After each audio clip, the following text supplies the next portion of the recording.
Good evening, everyone. It's such a treat to have all of you here, and I always feel particularly moved when we have members of the Tutu family with us here at the foundation.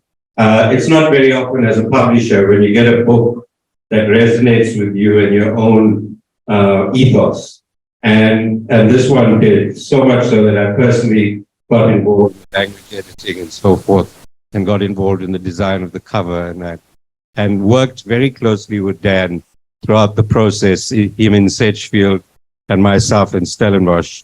And it was really a wonderful, enriching experience working with him and engaging with the text.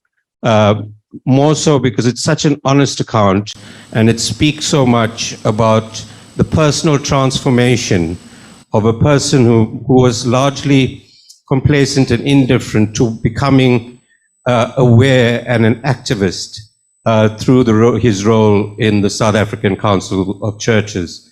And reading Dan's honest account of that transformation for me was really very, very interesting. And I am honored to be here this evening, and exceedingly honored when Dan reached out to me and asked me if I would be willing to write the foreword to the book. I was like, why? Don't you know anybody else? So thank you, Dan, for doing me that honor. As I read the book, I came to know some of the stories that I had been kind of on the sidelines of and knew part of the story, didn't know the whole story, and getting to read the book and hear the stories, it made me recognize the truth of what Daddy used to say, which is that if you see somebody standing ahead above the crowd, then you should know that it is because he is being carried on the shoulders of the others in the crowd. When Daddy was traveling, he was traveling with somebody who cared about him the way that Dan cared. Somebody who made sure that Daddy would have the time to pray. That was so important to him, that Daddy would have the things that he loved. Milkshakes, rum and coke for a little while, strawberry daiquiris for a little while, but that knowing that he had someone with him who truly loved him and truly believed in the work that he was doing was, for us as a family, something that allowed us to be free with Daddy's many travels in the many places that he went. I just want to say before I read that on behalf of the family, it's so wonderful to be here and for this to be happening and for this to be published, and for my grandfather's story to be out in the world for us to share. So thank you. Thank you very much. I'm going to read the epilogue. Tutu died peacefully at the age of 90 on the 26th of December 2021. His funeral in Cape Town St. George's Cathedral was held soon after. I flew down from my home in Sedgefield to attend.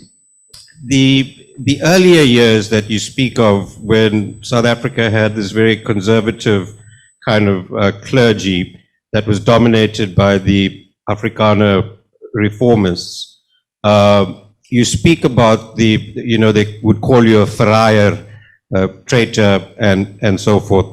Can you give us more insight on the landscape in which you came into the picture and what the state of the church in South Africa was? With pleasure. And let me say hello to you while I'm on the screen, I presume. It's my background. It's the conservative church, in particular the evangelical church, whose concern and proper concern for truth made them believe that the government was right, that any government was right. It was something ingrained in us, something with which we were born. It was part of growing up. And so when the so-called liberal church, and the Anglican church in particular, was seen in this light, started to speak of political freedom or rights for all, it was seen as an attack on faith, which it certainly was not. That was the climate. And certain churches, in fact, at that stage, left their membership. They had been members of the Council of Churches for many years since its inception. But in the 60s and early 70s, they resigned because their people felt they were betraying the cause of Christ, which was not the case. So the church was divided, as it was across the world, I know, in those days, between conservative and evangelical, conservative evangelicals and so-called liberals. And there were arguments on statements of faith. Those days are past us now, but they were dark days because it really meant that one was constricted in one's perspective. The bottom line was that when I went into the Council of Churches, my own denominational shibboleths were removed one by one, but my faith became stronger. I was more aware of God's goodness and his hand in my life. So the things that I didn't, that I lost were not important. It was behavioral things, patterns of thinking. And I found myself among a wide range of people who loved God with the fullness of their hearts. Their ways of worship were different from mine. And I believed in the way I worshipped, but they were God's people. And I understood then the width of God's church. I've got two questions. I'm going to be greedy. My first question was, you're speaking about the role of the, I think it's the Dutch Reformed Church and how they were pro-apartheid. And my question comes from a place of being a teacher and teaching Warza Albert, which I'm sure many of you are familiar with, to grade 9s this year. And the issue of the Dutch Reformed Church propping up apartheid came up. And most of my students are very religious, either Christian or Muslim, and they really struggled with this idea that there was a church that was supporting apartheid. And I explained that it's propped up by the government, that kind of thing. What they wanted to know, and I struggled to answer, and so did the kids, but where in the Bible or what religious explanation did they give their people for this? So for somebody who grew up during apartheid, that we were told that, first of all, the Dutch Reformed Church and many right-wing churches believed that the story of Noah cursing his son Ham, that the son Ham was the blacks of the world, and that this was God's curse on blacks, that we would be forever hewers of wood and carriers of water. And also from the experience that I had, this idea that that Paul says that governments are given by God, and that therefore that it is the responsibility to honor whichever government you are living under. And I always remind people that, you know, you have to remember that Paul was a Roman citizen, and so for him, honoring Rome was different than the rest of most Jews honoring Rome, because for him as a citizen, he had rights in that government. And so that same idea that, you know, if you can say that this is God's blessing on governments, on leaders, therefore whatever leader you have, you are meant to honor and follow the rules that they give. It's actually the reason why I wrote the book in the first place. There's a softer answer from the other side, which is not an excuse by any manner of means. But in a strange, perverse way, people of faith, as much as any people, sometimes look in the Bible for the answers they want. And they adopt what the Bible speaks about the world as their formula of correctness.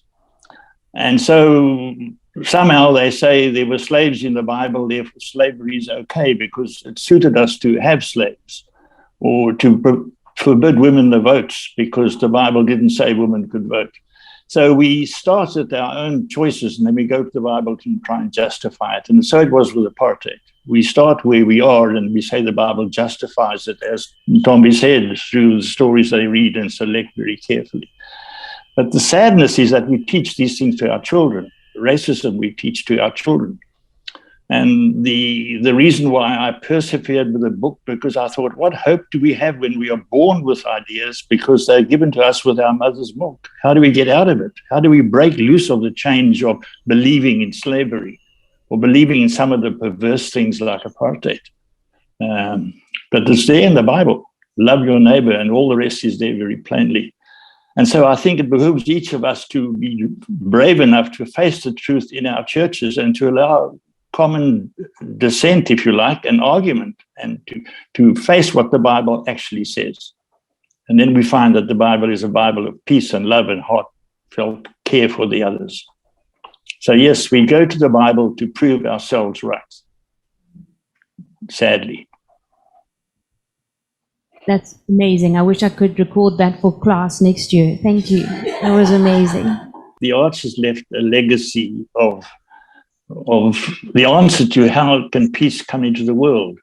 The Bible speaks of loving your enemy. The arts was wise enough to suggest that if you can't quite love him, you can at least respect him as a child of God. You can at least give him the dignity of who he is or who she is. And if the book can be read, and something of the arts' legacy, which is that, can filter through the students of the world, the readers of the world, the people of the world, to the world, then the arts won't have lived in vain. He would have lived leaving a legacy of love.